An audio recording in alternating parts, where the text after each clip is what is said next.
한국 금메달 따주세요. 제 목숨이 걸렸어요. 일본의 작은 가정집.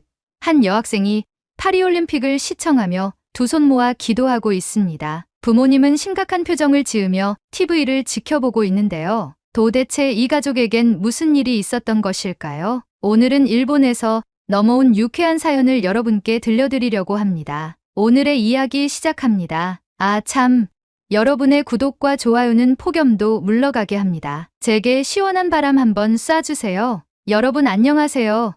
제 이름은 사야카입니다. 일본에서 대학을 다니고 있는 평범한 학생이죠. 파리올림픽이 한창 진행 중인 여름, 우리 집에서는 평소와 다름없는 일상이 이어지고 있었지만 그 아래에는 항상 긴장감이 감돌고 있죠. 저는 일본에서 태어난 외동딸로, 아빠는 순수 일본인이고 엄마는 한국인 외할아버지와 일본인 외할머니 사이에서 태어난 혼혈이시죠. 아빠는 유도 도장관장을 오랫동안 하셨고 엄마는 태권도 도장관장님이세요. 네, 맞아요. 한 지붕 아래 두 나라를 대표하는 국기가 모여있는 가족이죠. 일본의 유도, 한국의 태권도. 제가 어린 시절부터 올림픽이나 아시안게임이 다가올 무렵에는 집안의 분위기가 때론 뜨겁고 때론 차가운 냉온을 왔다 갔다 하는 긴장감이 감돌곤 했습니다. 바로 부모님이 자신의 무술이 최고라고 자부하시며 기싸움을 펼치시거든요. 아빠와 엄마는 각자 자신이 사랑하는 무술이 최고라고 주장하시며 올림픽이나 아시안게임 때마다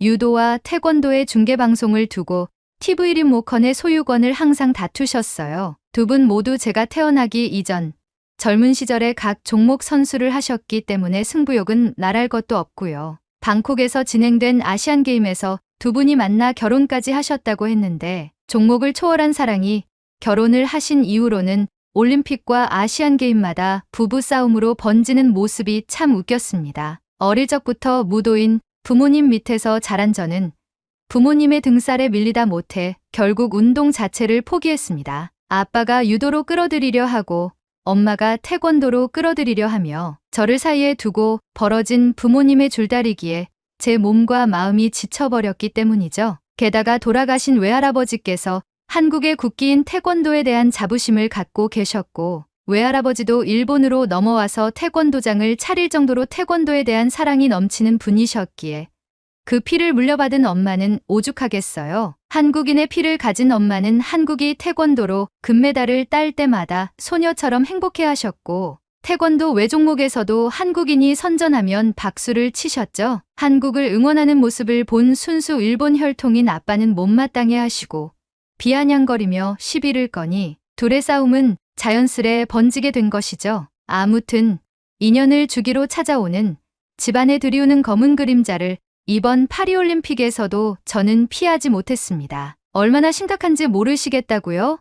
그럼 제가 더 말씀드리죠. 때는 2020 도쿄 올림픽에서의 일입니다. 우리나라에서 열린 올림픽인 만큼 유도 종목의 전 체급 금메달을 목표로 둔 저희 일본이 일명 고질라라는 경기 시스템 분석 프로그램까지 사용하며 도쿄올림픽 때 14개 체급 중 9개의 금메달을 땄었죠. 고질라의 뜻은 금, 골드, 유도, 한판승 입본, 혁명 레볼루션, 조화 어코던스의 약자로 전 세계 유도 선수들의 방대한 경기 및 기술 정보를 수집하고 이를 분석해서 필승 전략을 짤 수 있도록 도와주는 프로그램이라고 해요. 좀 유치하긴 해도 이 시스템 덕분에 유도에서 많은 메달을 딸 수 있었고 아빠는 우리가 금메달을 딸 때마다 고질라, 고질라 라고 소리치며 집안을 고질라처럼 손가락을 구부리고 뛰어다니셨죠. 엄마는 그 모습을 보고 항상 한숨을 쉬고 머리를 부여잡고 두통을 호소했고요. 저는 아빠의 모습에 거리를 두며 방으로 들어가기 일쑤였죠. 그런데 도쿄올림픽 때 큰 사건이 터지고야 말았죠. 유도에서는 우리나라가 금메달을 휩쓴 반면 태권도 종목에서 한국은 금메달을 따지 못하자 아빠가 엄마를 약간 놀리셨고 그 이후로 엄마는 기분이 많이 상하셨어요. 그런데 거기서 그쳐야 할 아빠의 놀림이 점점 과해지며 고질라의 모습으로 변하더니 집안을 활개치며 뛰어다니셨죠. 저는 아빠에게 그만하라고 정신이 없다고 소리치며 아빠를 말렸지만 아빠는 영화 속에서 무엇이든 부수고 다니는 고질라처럼 더욱더 신나서 활개를 치셨죠. 그런데 제 입이 떡 벌어지는 경악스러운 순간이 눈 깜짝할 새에 일어났어요. 참다 못한 엄마가 소파에서 일어나 아빠에게 돌려차기를 시전하였고 정확히 오른쪽 얼굴을 가격당한 아빠가 그대로 바닥에 곤두박질 쳤죠. 순식간에 일어난 상황에 저는 당황하였고 엄마는 큰 소리를 지르며 여태까지 살아온 인생에서 당신이 제일 싫은 순간이야 라고 버럭하시고는 방으로 들어가 문을 쾅 하고 닫으셨죠. 저는 우선 아빠가 너무 큰 소리로 바닥에 고꾸라지셨기에 걱정이 되는 마음에 아빠에게 달려갔어요. 아빠에게 물었어요. 아빠, 괜찮아요? 소리가 정말 크게 났어요. 정신이 든다면 일어나 봐요. 그러자 아빠가 기어가는 듯한 소리로 제게 속삭였어요. 고질라가 쓰러졌어. 이 상황에서도 아빠가 농담을 하는 걸 본 저는 아빠의 등짝을 세게 때리며 얼른 일어나라고 하였고 아빠는 오른쪽 뺨을 부여잡으시며 일어나셨죠. 그리고 아빠는 엄마가 쾅 하고 문을 닫아버린 방의 방문을 두드리며 자기, 미안해. 앞으로 안 그럴게. 사과를 받아줘. 라고 하였지만 방 안에선 아무 소리도 들리지 않았죠. 그렇게 저와 아빠는 엄마의 기분이 풀릴 때까지 기다렸어요. 하지만 저흰 그날부터 그 다음날까지 밥을 먹지 못했죠. 엄마가 방에서 꿈쩍도 안 하시고 나오시지도 않고 식사도 안 챙겨주시고 뭐라도 먹을 게 있나 냉장고를 봤지만 아무것도 없었고 제가 엄마가 있는 방 문을 두드리며 배고프다고 연신 말했음에도 불구하고 엄마는 아무런 미동 없이 나가라는 단어만 말씀하셨죠. 하루 반나절을 굶고 나니 아빠가 저를 데리고 밖으로 나가 초밥집에 들러 초밥으로 허기를 달랬어요. 아빠에게 우리 계속 이렇게 밥을 사 먹어야 할까요? 라고 물으니 아빠는 아빠가 알아서 할 테니 넌 그냥 먹기나 해라고 하셨죠. 그리고 집으로 돌아와서 저는 말없이 방으로 들어갔고 정신없는 하루를 보낸 후 잠에 들었어요. 그런데 다음날 엄마가 아침 식사 준비를 하는 소리를 듣고 잠에서 깨서 밖으로 나가보니 아빠는 거실에서 바닥을 닦고 있었고 거실 테이블 위에는 꽃바구니와 함께 미안해라고 적혀있는 메모를 보게 되었죠. 아빠는 저를 보시곤 쉬시라고 손짓으로 제스처를 취하시고 저는 두 분이 화해를 했구나라고 직감하고 마음을 한결 편하게 놓았죠. 아침 식사를 할 때 우리는 말없이 묵묵히 밥을 먹었어요. 그리고 이 정적은 올림픽이 끝나는 날까지 이어졌죠. 도쿄올림픽이 끝나고 아빠가 추진한 여행으로 엄마의 마음이 조금씩 누그러졌고 엄마의 기분이 평상시로 돌아오기까지 자그마치 2달이 걸렸어요. 전 그 불편한 분위기 속에서도 부모님의 관계 회복을 위해 힘썼고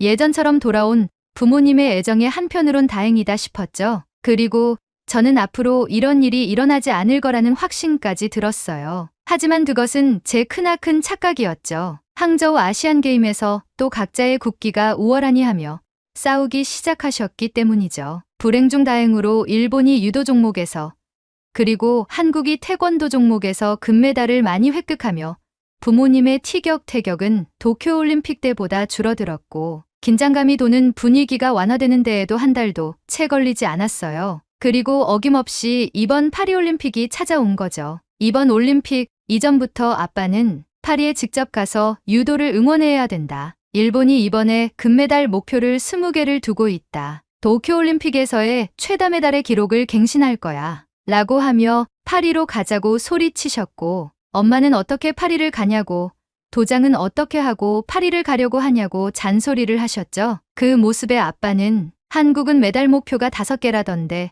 이번에 구기 종목 다 떨어지고 믿을 만한 건 양궁뿐인가 봐. 태권도에서 금메달에 자신이 있으면 적어도 10개라고는 해야 되는데 말이지. 라고 엄마에게 말했어요. 그 말을 듣자마자 저는 아빠의 입을 틀어막으며 아빠, 바닥에 고꾸라지기 싫으면 입 좀 다물고 있어. 라고 말했어요. 엄마는 도쿄올림픽 때의 자신의 모습이 생각이 났는지 아빠에게 삐진 말투로 한국이 목표를 적게 잡은 건 나도 이해가 가지 않지만 한국은 분명 많은 금메달을 딸 거야.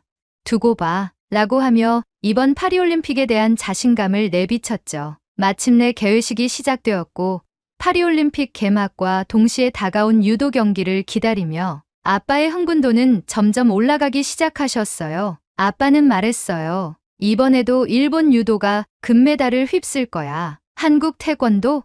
글쎄, 이번에도 쉽지 않을걸. 이라고 말하며 한 신문을 펼치더니 내용을 읽기 시작했어요. 그런데 그 내용은 정말 충격적이었죠. 왜냐하면 엄마의 돌려차기가 또 나올 것 같은 내용이었거든요. 그것도 엄마가 싫어하는 극우 언론 산케이 신문의 자매지 유카누지에서 발행된 신문이었어요. 신문의 내용은 무로타니 카츠미라는 사람이 칼럼을 적었는데 한국을 가라앉는 한국의 상징이라고 말하며 한국은 더 이상 스포츠 강국이라고는 말할 수 없는 틈새 종목만 출전했고 이 점을 미루어 보았을 때 나라 전체가 의기소침한 것 같다고 언급한 내용이었죠. 아빠는 웃으며 신문을 읽는 동안 저는 엄마가 일어나면 막을 생각만 하며 엄마를 지켜봤어요. 하지만 엄마는 한국이 일본의 코를 납작하게 해줄 거라며 코웃음을 치며 아빠에게 마음껏 해보라고 했죠. 엄마는 한국에 대해 뭔가 모를 큰 기대를 걸고 계신 느낌이었어요.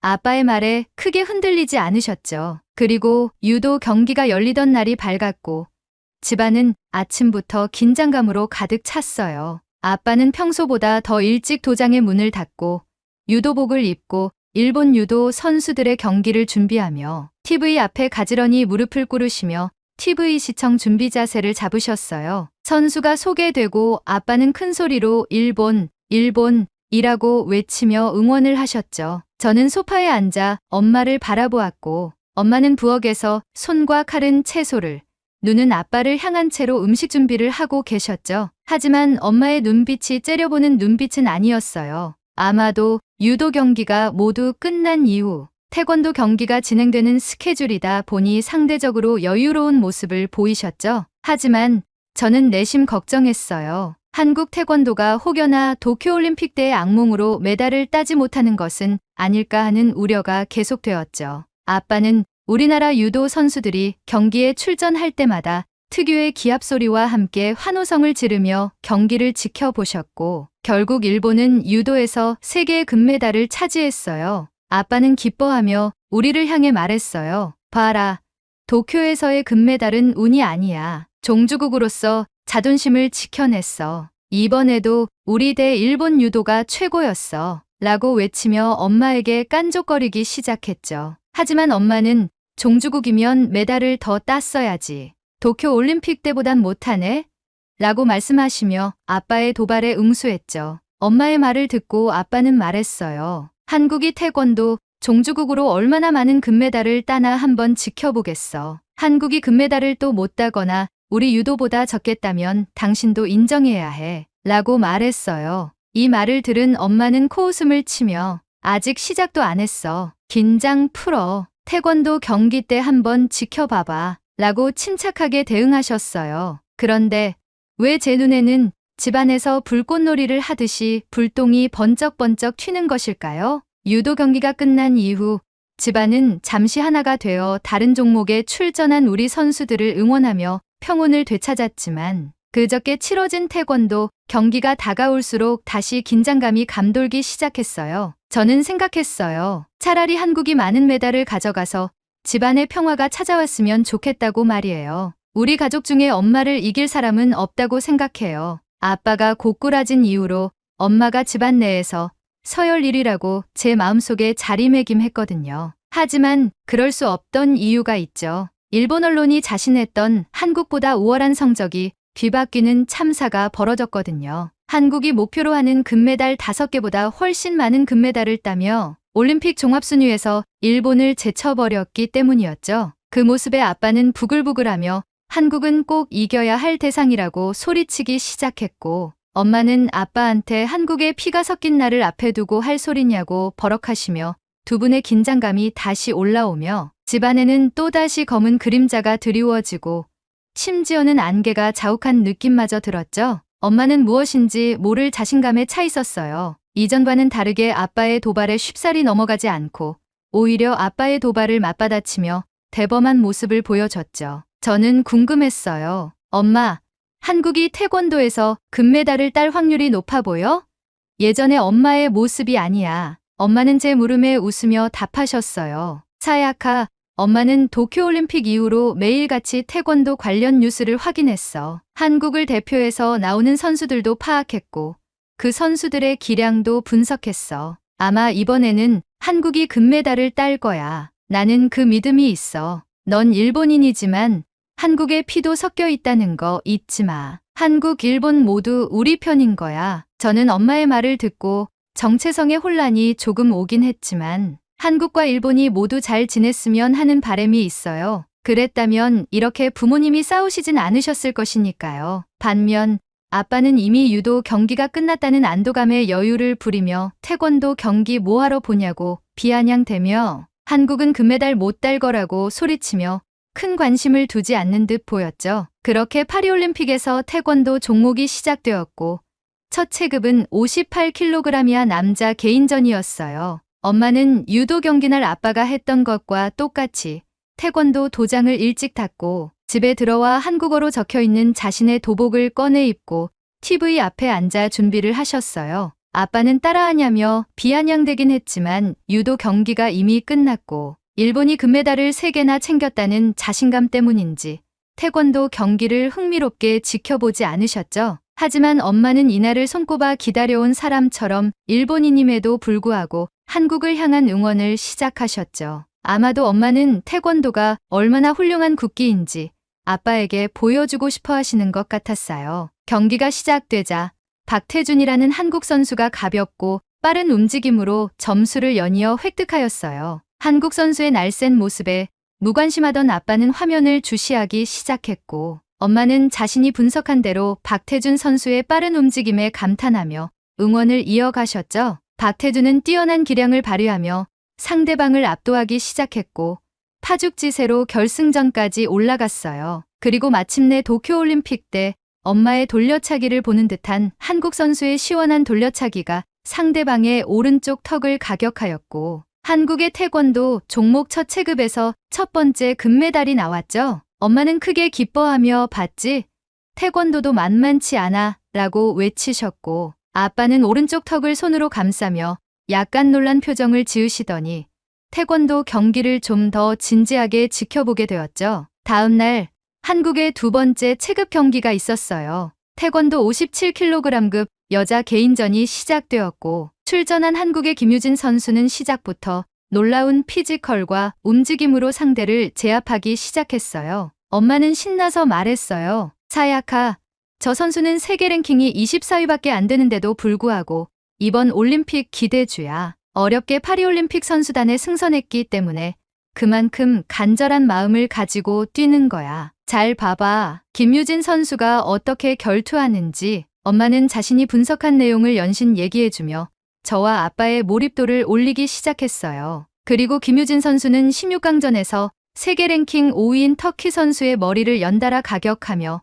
경기를 압도하였고 183cm의 압도적인 신장을 바탕으로 경기를 승리로 이끌었습니다. 엄마는 또 소리를 지르며 환호하였고 저는 한동안 말을 잇지 못했습니다. 이번 파리올림픽에서 유도 경기를 봤을 땐 조금 루즈한 느낌이 들었었어요. 규정을 바꾸고 점수 배점을 바꿔서 공격적이지 않은 유도 경기로 변했다는 얘기를 들었죠. 하지만 태권도는 달랐어요. 리듬감과 템포감으로 상대를 좌지우지하고 화려한 발차기와 찌르기, 기술 등으로 제대로 된 격투기의 느낌을 보여주었죠. 그리고 선수들의 신체 조건이 날쌘 체형이라 더 멋져 보였어요. 엄마는 신이 난다며 평소 안 마시는 맥주를 들고 와서 마시기 시작했고 아빠는 슬그머니 엄마의 옆에 앉아 같이 맥주를 마시며 경기에 집중했어요. 기분이 좋은 엄마 옆에서 아빠가 위기감을 느꼈는지 그래도 다음 상대들한테 안 될걸?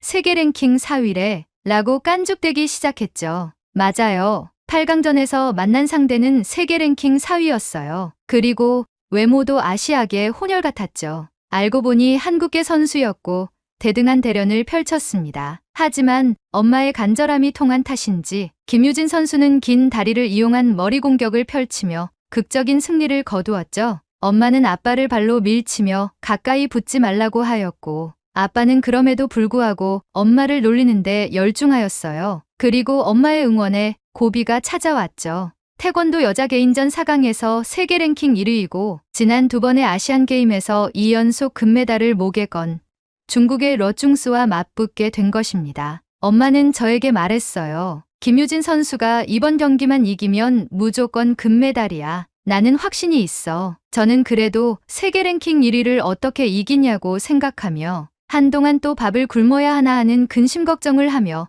경기를 관람했습니다. 그런데 놀라운 일이 벌어졌습니다. 한국의 김유진 선수가 경기 초반부터 놀라운 발재간으로 공격을 성공시켜 상대 중국 선수를 당황하게 만드는 거 아니겠어요? 그렇게 초반부터 쉴 새 없이 밀어붙이던 한국 선수는 라운드가 진행될 때마다 점수차를 크게 벌려 나가기 시작했습니다. 엄마는 한국의 김유진 선수가 공격을 성공할 때마다 그렇지, 잘한다 하며 응원하였고, 한국 선수의 파상 공세에 중국은 처참히 무너졌습니다. 10대3 한국의 김유진 선수의 압승이었습니다. 엄마는 거의 정신을 잃을 정도로 한국 선수에게 응원을 보냈고, 아빠는 말없이 상황을 지켜만 보고 있었습니다. 저는 태권도가 이렇게 매력적인 스포츠구나 하는 생각이 들며 엄마의 응원에 동참하기 시작했어요. 아빠는 저를 째려보았고 저는 무언의 눈빛으로 아빠도 참여하라고 눈치를 주었죠. 그리고 대망의 결승전. 상대는 세계 랭킹 2위의 이란의 키안 이찬데라는 선수였습니다. 세계 랭킹 2위라고 하니 어려운 상대를 만난 것 같은 기분이 들어 태권도에서의 금메달까지의 여정은 정말 험난하구나 라고 느꼈습니다. 하지만 걱정과는 달리 세계 랭킹 1위를 꺾고 올라온 김유진 선수의 플레이는 거침없었어요. 머리 공격으로 점수를 따내고 상대를 위협하며 일방적인 경기를 이끌어갔죠. 엄마는 그 모습을 보고 미소를 지으며 금메달이 눈앞에 보이는 것처럼 응원하였고, 아빠는 심드렁한 표정을 지으며 절대 안 될 것이라는 부정을 태우고 있었죠. 그리고 라운드 스코어 2대0으로 한국의 김유진 선수가 금메달을 따내자 엄마는 괴성을 지르며 집안에서 발차기와 돌려차기를 허공에 냅다 갈기기 시작했어요. 저와 아빠는 멀찍이 떨어져 그 모습을 지켜봤고 저는 엄마의 기쁨에 박수를 쳐줬어요. 그리고 속으로 생각했죠. 아, 밥을 굶을 일은 없겠다 하고요. 하지만 이 기쁨에 아빠가 찬물을 끼얹었어요. 그래봤자 금메달 2개네. 일본은 3개라고. 한국이 태권도에서 금메달 3개 이상 딸 일은 없을 거야. 오늘 행운을 다 썼어. 그 순간 엄마의 표정이 싸늘하게 굳어져 가더니 아빠를 째려보며 말했어요. 그래, 한국이 금메달 3개 이상 딸 때까지 밥은 알아서 먹는 걸로 하자. 그러고는 바로 방으로 들어가 문을 쾅 하고 닫아버리셨죠. 저는 아빠의 등짝을 때리며 책임지라고 하고 어떻게 할 거냐고 물었어요. 아빠는 나가서 초밥이나 사 먹자고 말하셨지만 저는 엄마가 해준 따뜻한 음식이 좋기 때문에 싫다고 했죠. 도쿄올림픽 때의 악몽이 되살아나는 것 같아 몹시 힘든 지금 한국의 태권도 선수들을 향한 응원만이 엄마의 기분을 좋게 하는 일이라고 생각했고 이렇게 사연을 보냅니다. 우리 모두 한국 태권도 대표팀의 금메달을 위해 응원해요. 저 밥 먹고 싶습니다. 굶기 싫어요. 일본에서 날아온 오늘의 사연 어떠셨나요? 이런 가정에서 태어난 사야카의 마음을 알 수는 없지만 정말 곤란해 보입니다. 하지만 한국 대표팀을 응원한다는 것은 정말 뿌듯한 일이네요. 오늘의 이야기는 여기까지입니다. 파리올림픽에서 한국의 태권전사 태권낭자들이 금빛 물결을 이어갈 수 있도록 응원하는 차원에서 좋아요와 구독 한 번씩 부탁드리겠습니다. 파리올림픽에서의 한국 대표팀, 그리고 4년 동안 피땀 흘린 전 세계 많은 선수들이 부상 없이 무사히 재기량을 펼치고 오길 기원하겠습니다. 시청해주셔서 감사합니다. 캘리포니아 로스앤젤레스를 뒤덮은 산불이 무려 2주 동안 계속되며 막대한 피해를 입히고 있습니다. 이미 73조 원의 경제적 피해를 입힌 화염은 그칠 줄 모르고 계속해서 퍼져나가고 있는데요. 산불이 모든 것을 앗아가는 와중에 잊지 못할 인연을 이어주고 있다는데요. 바로 지금 사연을 들어보겠습니다. 안녕하세요. 저는 레베카 브라운입니다. 남편 제임스와 함께 캘리포니아 북부의 작은 주택에서 평온한 나날을 보내고 있었습니다. 우리 집은 정원이 넓고 오랜 시간 정성껏 가꾼 꽃들이 가득한 아름다운 공간이었죠. 그러나 2025년 1월 8일 LA의 퍼진 대형 산불이 모든 것을 송두리째 바꿔버렸습니다. 그날은 바람이 거세게 불었습니다. 뉴스에서는 산불이 북부 산간 지역에서 시작되어 빠르게 번지고 있다고 보도했지만 우리 집까지 위협할 거라곤 상상하지 못했죠. 오후가 되자 상황은 급변했습니다. 하늘이 짙은 회색으로 뒤덮이고 불길이 멀리서 보이기 시작했습니다. 제임스, 불길이 여기로 오는 것 같아. 대피 준비를 해야 할 것 같아. 저는 남편에게 다급히 소리쳤습니다. 제임스는 이미 차고로 가서 물, 비상식량, 옷가지 등을 차에 실으며 준비하고 있었습니다. 하지만 시간이 부족했어요. 불길은 우리가 예상한 것보다 훨씬 빠르게 다가오고 있었습니다. 레베카, 더 이상 기다릴 시간이 없어. 바로 나가자. 남편의 외침에 저는 마지못해 짐을 내려놓고 차에 올라탔습니다. 집을 떠나기 직전 문 앞에 서서 한 번 더 뒤를 돌아보았습니다. 정든 집과 정원, 그리고 우리가 쌓아온 추억이 모두 사라질 것 같다는 생각에 마음이 무너졌습니다. 하지만 안전이 먼저였기에 우리는 서둘러 대피했습니다. 몇 마일을 달린 뒤 도로변의 임시 대피 구역에 차를 세웠습니다. 우리가 어디로 가야 할지 고민하며 멍하니 서 있을 때 옆집에 살던 한국인 이웃 정민 씨가 말을 걸어왔습니다. 정민 씨는 같은 동네 주택에 혼자 살던 이웃으로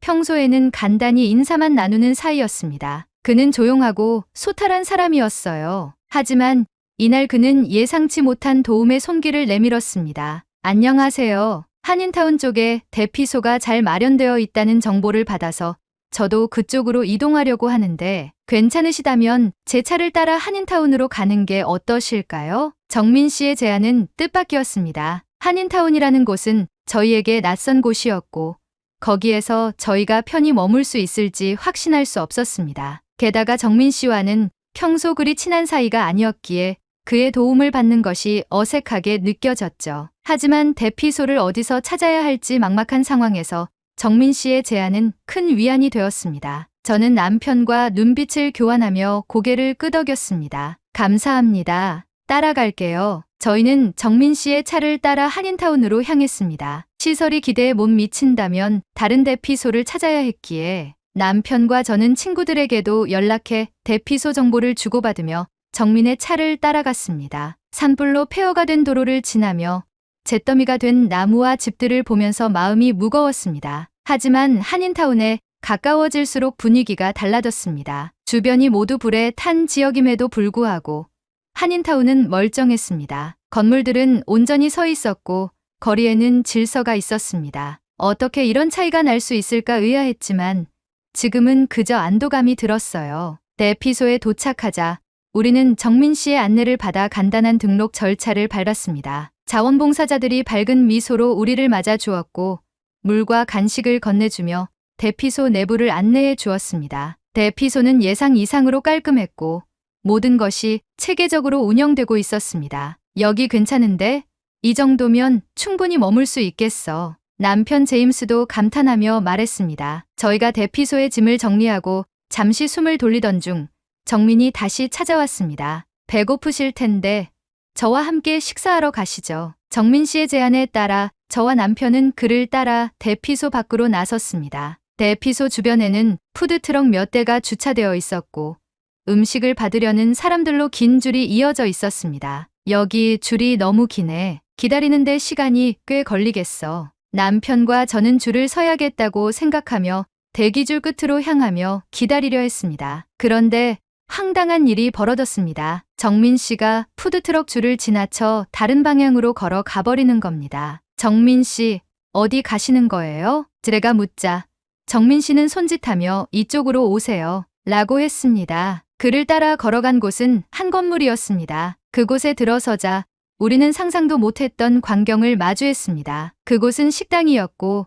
사람들은 카운터에서 음식을 받아 테이블에 앉아 식사를 하고 있었습니다. 테이블에 앉은 사람들의 메뉴는 가지각색이었습니다. 몇몇은 푸드트럭에서 준비한 음식을 먹고 있었고 다른 몇몇은 접시에 플레이팅된 음식을 먹고 있었습니다. 카운터에는 다양한 메뉴가 준비되어 있었습니다. 정민은 미소를 띠며 설명했습니다. 여기도 음식을 제공합니다. 푸드트럭은 간편식만 제공되어서 미국인이신 여러분의 입맛에 맞지 않을 수도 있어요. 이곳은 메뉴가 다양하니 입맛에 맞는 음식을 드시면 됩니다. 하지만 저희는 난감했어요. 남편과 저는 지갑을 가져오지 않아서 당장 지불을 할 수 없었기 때문이었죠. 난감해하던 저희를 보며 정민은 말했습니다. 여기선 돈이 필요 없어요. 한국 사람들이 산불 피해자들을 돕기 위해 매장에 미리 음식값을 선결제를 해두었거든요. 저희는 감사함을 가지고 무료로 먹으면 됩니다. 남편과 저는 깜짝 놀랐습니다. 퀄리티 좋은 음식을 무료로 먹으면 된다는 게 믿기지 않았기 때문입니다. 우리는 난감했지만 조심스럽게 메뉴를 골라 음식을 받아들고 정민과 함께 테이블에 앉았습니다. 식사를 하며 저는 도저히 궁금증을 참을 수 없었습니다. 이런 시스템이 어떻게 가능한 거예요? 정민은 식사를 멈추고 한국에서 최근 있었던 두 가지 사례를 이야기하기 시작했습니다. 최근에 한국에서 탄핵 집회가 열렸었어요. 그 당시 추운 겨울에 야외에서 집회를 하는 국민들을 위해 집회가 벌어지는 지역 인근 카페에 사람들이 선결제를 해서 시위 참가자들에게 따뜻한 음료를 지원했죠. 그리고 안타까운 일이지만 한국의 무안공항에서 비행기 참사가 있었어요. 그 당시에도 수습을 위해 노력한 소방관들과 결과를 기다리는 유가족들을 위해 이런 방식이 자발적으로 이뤄졌어요. 이제 이 선결제는 하나의 문화처럼 발전해서 이번 LA 산불에도 수많은 한국인들이 선결제를 해주며 우리들에게 힘을 주고 있는 것이죠. 한국 사람들은 위기 상황에서 이렇게 연대하는 게 자연스러워요. 저와 남편은 깊이 감명받았습니다. 정말 대단하네요. 미국에선 이런 일이 불가능해요. 대부분이 자신의 안위와 자신들의 가족만 챙기니까요. 정민은 고개를 끄덕이며 말했습니다. 한국에선 위기일수록 모두가 함께 뭉치는 문화가 있어요. 서로 돕는 게 당연하다고 생각하죠. 제가 용기 내서 한인타운으로 가자고 했던 것도 이런 이유에서입니다. 그의 말은 단순한 설명을 넘어 큰 울림으로 다가왔습니다. 그날 밤 대피소로 돌아가며 저는 주변 풍경을 다시 한번 둘러봤습니다. 자원봉사자들과 한인타운의 관계자들은 미소를 잃지 않고 사람들을 돕고 있었고 한인타운의 대피소는 체계적으로 운영되고 있었습니다. 저는 이 경험을 기록하고 싶어 휴대폰을 꺼내 한인타운의 모습과 함께 감동적인 한국의 선결제 문화를 담아 SNS에 글을 올렸습니다. 한인타운에서 만난 한국의 선결제 문화에 감동했어요. 단순한 나눔을 넘어선 연대와 배려였습니다.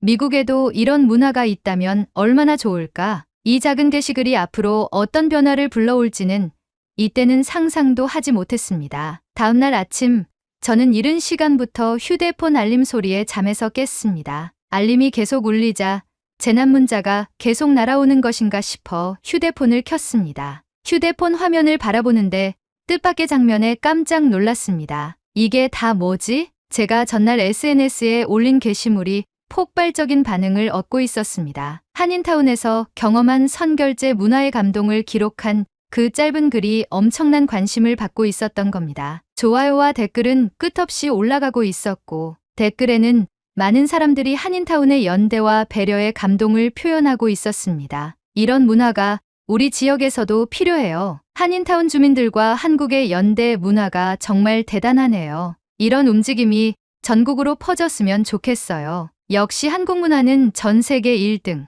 BTS 기다릴게. SNS의 반응은 단순히 온라인에서의 찬사를 넘어서 실제 행동으로 이어지고 있었습니다. 우리 동네 푸드트럭에서 피해 주민들을 위해 선결제를 시작했습니다. 우리 동네 카페에서 음료를 기부하고 있어요. 이웃을 돕고 싶다면 함께 참여하세요. 저는 그 반응을 읽으며 감동과 놀라움이 밀려왔습니다. 수많은 댓글과 메시지를 확인하며 저는 한인타운에서 느꼈던 감동이 이렇게 많은 사람들에게 전해졌다는 사실에 뿌듯함을 느꼈습니다. 그날 오후 한인타운은 더욱 분주해졌습니다. 제 SNS 게시글을 보고 직접 선결제 문화를 체험하려는 사람들이 몰려들기 시작했습니다. 푸드트럭에서는 음식을 들고 사진을 찍는 사람들이 많아졌고 몇몇은 직접 선결제를 하고 돌아가기도 했죠. 이뿐만 아니라 미국 유명 방송국과 지역 방송국 기자들까지도 한인타운에 와서 취재를 시작했습니다. 기자들은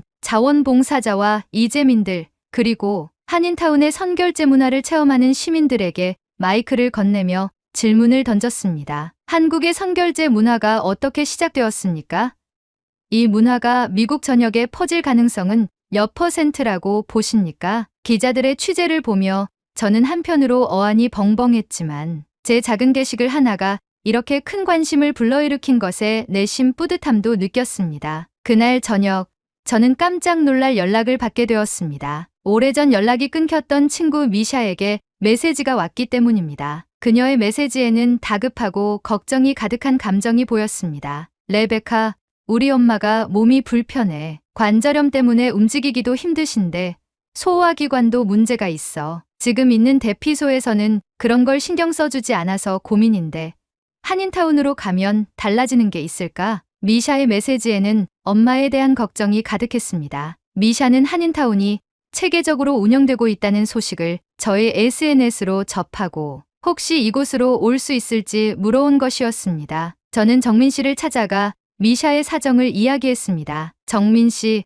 제 친구 미샤의 어머니가 몸이 불편하셔서 대피소 생활을 힘들어하고 계시는데요. 혹시 이곳으로 오셔도 괜찮을까요? 정민은 제 말을 듣고는 잠시 고민하더니 곧 말했습니다. 기다려 보세요. 제가 알아보고 올게요. 그는 서둘러 어디론가 뛰어갔고 몇 분 뒤에 돌아왔습니다. 그의 얼굴에는 확신이 가득했습니다. 친구분에게 이곳으로 오라고 하세요. 저는 이 소식을 곧바로 미샤에게 전했고 몇 시간 뒤 미샤와 어머니가 한인타운에 도착했습니다. 미샤와 그녀의 어머니는 대피소에 도착했지만 어머니의 상태가 좋지 않아 보였습니다. 저는 미샤와 어머니를 부축하고 대피소의 등록 절차를 밟기 위해 센터로 향하려고 했습니다. 그러자 정민은 우리들을 막으며 다른 곳으로 안내하기 시작했습니다. 저와 미샤는 영문을 몰랐지만 정민이 안내해준 곳을 따라 휠체어에 어머니를 태워 이동했습니다. 그리고 정민이 안내한 건물의 내부를 들어간 순간 저와 미샤는 입을 다물지 못했습니다. 그곳은 바로 한인교회의 부속 건물이었습니다. 건물 내부는 단순한 대피소와는 달랐습니다. 환자들을 위한 병상이 마련되어 있었고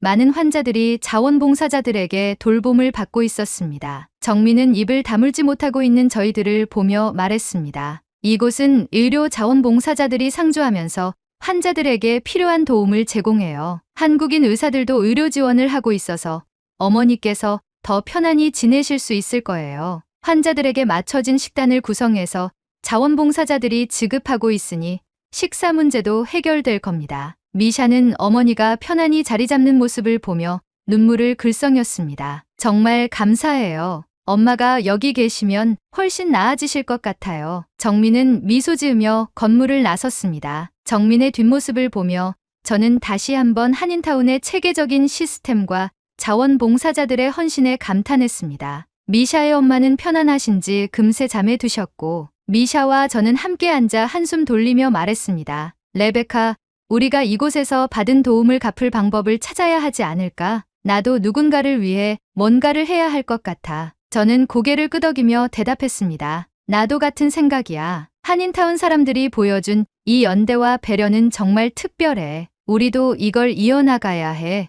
이제 우리는 단순히 도움을 받은 사람이 아니라 누군가를 돕는 사람이 되고 싶었습니다. 시간이 흐르면서 한인타운은 점점 더 많은 관심을 받았습니다. SNS와 뉴스 보도를 통해 한인타운의 선결제 문화와 체계적인 대피소 운영이 알려지면서 이곳으로 대피하려는 이재민들이 몰려들기 시작했어요. 처음에는 여유로워 보였던 대피소와 구호 시스템이 점점 혼잡해졌습니다. 대피소 주변은 이재민들로 북적였고 푸드트럭과 식당은 음식을 받으려는 긴 줄로 가득했어요. 저는 이 모습을 보며 처음에는 희망을 느꼈습니다. 많은 사람들이 이곳에서 안정감을 찾고 있구나. 그러나 동시에 한 가지 걱정도 머릿속에 떠올랐습니다. 이렇게 많은 사람들이 몰려오면 식량이나 물이 부족해지는 건 아닌가? 그날 밤 저는 제임스와 함께 정민에게 고민을 털어놓았습니다. 정민 씨, 여기 있는 물과 식량이 충분할까요? 이렇게 많은 사람들이 계속 몰려오면 언젠가 고갈되지 않을까 걱정이에요. 정민은 제 걱정을 듣고는 조용히 고개를 끄덕였습니다. 레베카 씨 같은 걱정을 하는 분들이 많죠. 그런데 그럴 필요가 없어요. 그는 잠시 뜸을 들이더니 설명을 시작했습니다. 사실 여기에 있는 구호 물품들은 대부분 한국에서 지원받은 겁니다. 한국에서는 이번 산불 소식을 듣고 바로 물품을 보내주기 시작했어요. 식량, 물, 그리고 재난 키트까지 모두 꾸준히 도착하고 있죠. 그 말을 듣고 저는 놀라움을 금치 못했습니다. 남편 제임스는 정민에게 말했습니다. 그렇군요. 그런데 만약 한국의 지원이 한계에 부딪히면 어떻게 합니까? 거리도 멀고 구호물자가 도착하려면 시간도 걸릴 텐데요. 정민은 웃으며 말을 이었습니다. 제임스 씨, 이건 한국의 지원만이 아니에요. 사실 한인타운은 1992년 LA 폭동 이후부터 이런 재난 상황에 대비하고 있었거든요. 그때의 교훈으로 한인회와 지역 주민들이 힘을 합쳐 식량과 물품을 꾸준히 보관해 왔더라고요. 지금도 대형 창고에 비축된 물품이 많아서 걱정하지 않아도 됩니다. 저는 또 한 번 놀랐습니다. 한인타운이 단순히 위기 때마다 반응적으로 움직이는 것이 아니라 이런 상황을 미리 대비하고 있었던 겁니다. 그리고 걱정하는 저희를 안심시키려고 하는 듯 정민은 말했습니다. 그리고 LA 총영사관과 LA 한인회에서 많은 노력을 하고 있어요. 한인회 회장님은 모두가 평등하게 도움을 받을 수 있도록 시스템을 유지하는 데 최선을 다하고 계세요. 비어있는 상가와 건물의 건물주들과 협의해서 공간을 개방하고 이재민들이 머물 수 있도록 계속 노력하고 있죠. 하루 종일 이리저리 뛰어다니면서 문제를 해결하고 계세요. 저는 그들의 리더십에 놀라고 그들과 더불어 몸소 실천하는 한인 커뮤니티에 감명 깊어 한동안 말없이 생각에 잠기게 되었습니다. 며칠 후 저는 한인회 회장이 비어있는 상가와 건물을 추가로 개방하며 이재민들을 더 많이 수용한다는 소식을 들었습니다. 대피소 공간이 부족해지자 지역 건물주들과 협력해 새로운 임시 거처를 마련한 것이었어요. 그뿐만 아니라 최근 한인회가 LA 부동산협회와 협력해 장기적인 대책을 마련했다는 이야기도 전해 들었습니다. 한인 커뮤니티가 LA 부동산협회와 협의해서 피해 주민들이 거주할 수 있는 아파트 월세를 40%나 감면했대요. 이건 단기적인 대피뿐 아니라 산불 피해 복구가 장기화될 걸 대비한 대책이죠. 저는 이 소식을 듣고 경이롭기까지 한 감정을 느꼈습니다. 한인타운은 단순히 재난 상황에서의 임시 대피소 역할을 넘어 사람들의 삶을 재건하는 데까지 도움을 주고 있었던 겁니다. 대피소 생활이 지속되며 산불이 장기화되고 있다는 소식이 들려왔습니다. 진화 작업이 계속되었지만 산티에나에서 불어오는 돌풍의 영향으로 새로운 산불이 태어나고 지속되며 복구까지는 오랜 시간이 걸릴 것이라는 예측이 나왔어요. 그 와중에 산불로 인한 경제적 손실이 500억 달러를 넘어섰다는 뉴스가 나왔습니다. 수많은 사람들이 집을 잃고 산불이 진화된 후에도 갈 곳이 없는 상태라는 절망적인 이야기들이 계속 들려왔죠. 그런데 그 순간 제 귀를 의심하는 놀라운 소식을 듣게 되었습니다. 바로 한국의 선결제 문화가 선한 영향력을 행사하기 시작한 소식이었죠. 미샤가 말했어요. 레베카, 미국인들이 한국의 선결제 문화를 본받아 아파트 월세를 대신 내주는 기부를 시작했대. 몇몇 미국인들이 자발적으로 피해 주민들이 감당하기 어려운 월세를 최대 3개월 동안 선결제해 주고 있다는 소식을 전해준 것입니다. 뿐만 아니라 보험이 없는 주민들의 생계를 위한 모금 활동도 시작되었다고 했습니다. 목표는 피해 주민들이 삶을 복구할 수 있을 때까지 꾸준히 지원하는 거라고 했죠. 저는 이 이야기를 들으며 깊은 감동을 느꼈습니다. 한국에서 시작된 작은 배려가 이제는 하나의 문화로 형성되었고 그 문화는 바람을 타고 미국 전역에 퍼지게 되었습니다. 이 모든 것의 시작이 한국이라는 사실에 감동하며 한인타운에 있는 모든 한국인들이 멋지고 우월해 보였습니다. 한국의 나눔과 연대가 여기서도 빛을 발하고 있다는 것이 인류애처럼 느끼며 한국에 깊은 감사를 하게 되었습니다. 정민에게 이 사실을 전하니 정민도 엄청 좋아했습니다. 레베카 씨가 올린 SNS의 글이 선한 영향력이 되었네요. 이 위기를 극복하는데 힘써줘서 고마워요. 저는 정민의 말을 들으며 또 한 번 놀랐습니다. 한국인들의 노력과 배려로 이러한 결과를 냈다고 생각한 저에게 오히려 감사함을 느끼는 모습을 보며 한국인들의 겸손함과 타인을 위한 배려가 몸에 배어있다는 느낌이 들었기 때문입니다. 저는 그날 밤 잠들기 전 한인타운에서의 경험을 다시 떠올렸습니다. 단순히 물리적인 도움을 받는 것 이상으로 이곳에서 만난 사람들은 연대와 희망이 어떤 힘을 가지고 있는지 보여주고 있었어요. 그러던 어느 날 정민 씨가 다가와 조용히 말을 꺼냈습니다. 레베카 씨, 여기서 생활하시는 게 쉽지 않으시죠? 그의 갑작스러운 질문에 저는 순간 놀랐습니다. 아니에요, 정민 씨. 대피소가 잘 정비되어 있어서 저희는 정말 잘 지내고 있어요. 정민 씨는 잠시 저를 지켜보다가 조심스럽게 말을 이어갔습니다. 사실 제가 한인들에게 도움을 받아 임시 거처를 제공받았는데요. 그런데 저는 한인타운에서 봉사활동을 하며 지내는 게 더 편해서 그 집이 필요 없어요. 두 분께서 가셔서 좀 더 편안히 지내시면 어떨까 하고요. 정민 씨의 갑작스러운 제안에 저는 당황했습니다. 그건 안 돼요. 정민 씨도 필요한 공간일 텐데 저희가 어떻게 그걸 받아요? 제가 단호하게 거절하려 하자 정민 씨는 부드럽게 웃으며 말했습니다. 저는 여기서 지내는 게 더 익숙해요. 어차피 자원봉사를 하면서 한인들과 함께 어울리는 게 한국인인 저로서는 더 잘 맞아요. 그러니 부담 갖지 말고 받아주세요. 그 집은 분명 두 분에게 더 필요할 거예요. 그의 진심 어린 설득에 저는 잠시 머뭇거렸습니다. 대피소에서의 생활이 불편했던 것은 사실이었고 남편의 얼굴에도 지친 기색이 역력했기 때문입니다. 한인타운에서의 생활은 처음엔 안정감을 주었지만 시간이 지나면서 저와 남편 모두 점점 더 피로해지고 있었습니다. 대피소는 깔끔하고 체계적으로 운영되고 있었지만 밤마다 들려오는 사람들의 소리와 주변의 움직임은 긴장을 풀지 못하게 했습니다. 그럼에도 이미 많은 사람들에게 도움을 받은 우리가 또 다른 도움을 받는다는 것이 옳지 않다는 생각이 들었고 여전히 죄송한 마음이 앞섰습니다. 정민 씨는 제 고민을 알아차린 듯 덧붙였습니다. 레베카 씨, 죄송할 필요가 없어요. 지금 이 순간 두 분께 가장 필요한 게 뭔지 고민해 보세요. 우리는 함께 연대한 공동체잖아요. 그의 말에는 흔들림이 없었습니다. 결국 남편과 상의한 끝에 저희는 정민 씨의 배려를 받아들이기로 했습니다. 다음 날 정민 씨는 차를 가지고 저희를 데리러 왔습니다. 우리는 짐을 정리해 차에 실어 정민을 따라가기 시작했습니다. 차를 타고 이동하면서 창밖으로 보이는 풍경은 마음을 무겁게 했습니다. 산불이 휩쓸고 간 잿더미 속의 집들, 검게 그을린 나무들, 폐허처럼 보이는 거리들. 산불이 남긴 상처는 도시 곳곳에 선명하게 남아 있었습니다. 그 와중에도 복구 작업이 시작된 현장이 눈에 들어왔습니다. 불에 탄 건물을 허물고 새롭게 세우는 사람들,